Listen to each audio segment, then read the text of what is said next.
Hello and welcome to the midweek review from horse racing at the RWITC from the last week on the 21st of August. Hope it was a good one for each and every one of you. 8 races on the race card. Let's take a quick look at who some of the standouts were and those that we should be following. Well, right from the first race on, Great Guns proved to be just too good in this Class 4 set. This 3-year-old son of Phoenix Star dominated this set, winning it by a little over 3 lengths, but really never looked to be in any kind of trouble and is worth following yet again, depending on where he ends up running. But certainly has the form. The second race was the Marinsky Trophy. It's a Class 1 race, and Northern Lights, strangely in my mind, drifted out in price. We did hear Pacey Shroff saying that he, prefers firmer ground and probably is more of a Bombay horse than a Pune horse.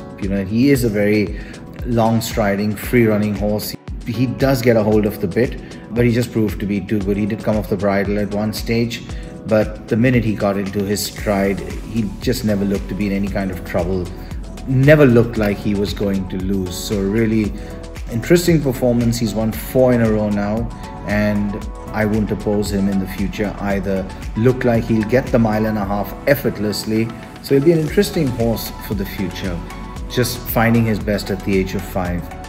The third race, Lord and Master won this by 7.5 lengths, but honestly he didn't beat much. So while he will go up in grade and 7.5 lengths is nothing to scoff at, I'd like to see where he runs next. The son of multidimensional clearly has some interesting races in his future, but I'd still like to see him take on a better set than he did this afternoon. The fourth race was a really interesting race. A lot of mediocrity. What can I say? Diff. I've always followed this theory that a first-time runner against a group of horses that are exposed and remain maidens, you're better off going with the first-time runner. Diff had worked well, came into this race with a senior jockey booking, and sure enough, just thrashed them. He hammered them.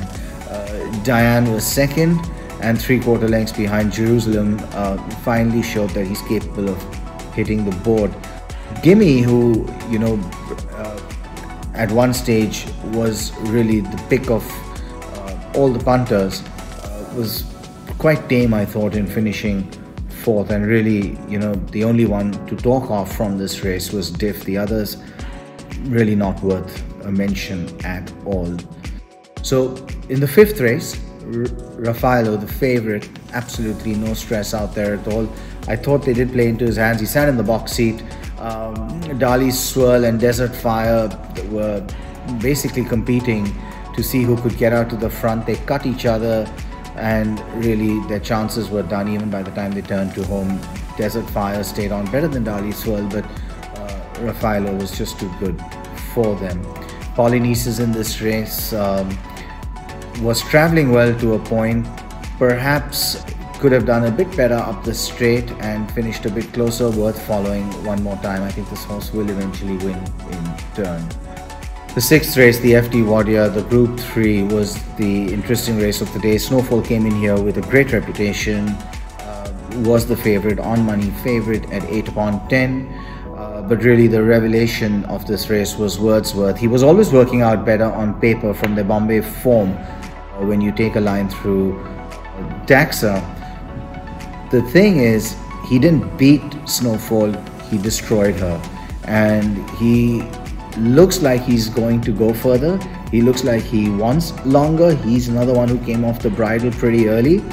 And it was only once he really got going that he was able to pull away from this field, and he just went further and further away from Snowfall. She's not beating him in a rush whatsoever. In fact, we're already sensing a lot of hype around Wordsworth for the Pune Derby, and he's certainly going to be one to consider for that race. He's won it in the style of a really good racehorse. We'll wait and see what happens in the SA Poonawalla and what runs out there.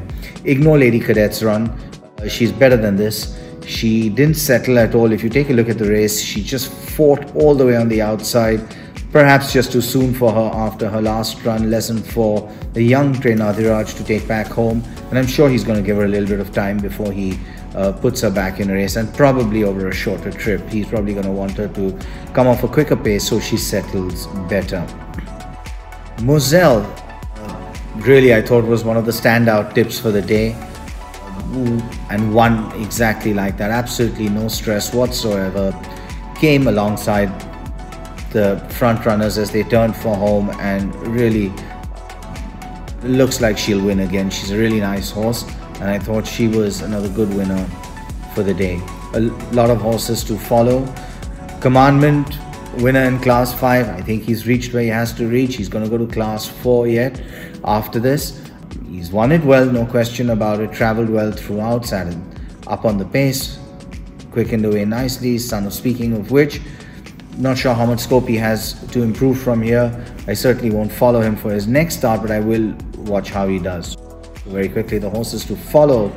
Moselle definitely won. Wordsworth in the classic mode for sure.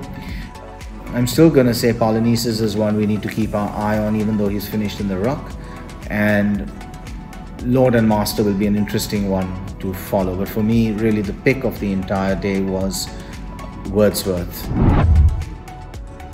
Hope you have a good week ahead of you. We'll be back with the race day tips and previews. Anit will join me as always. Good luck, have a good week. May the horse be with you.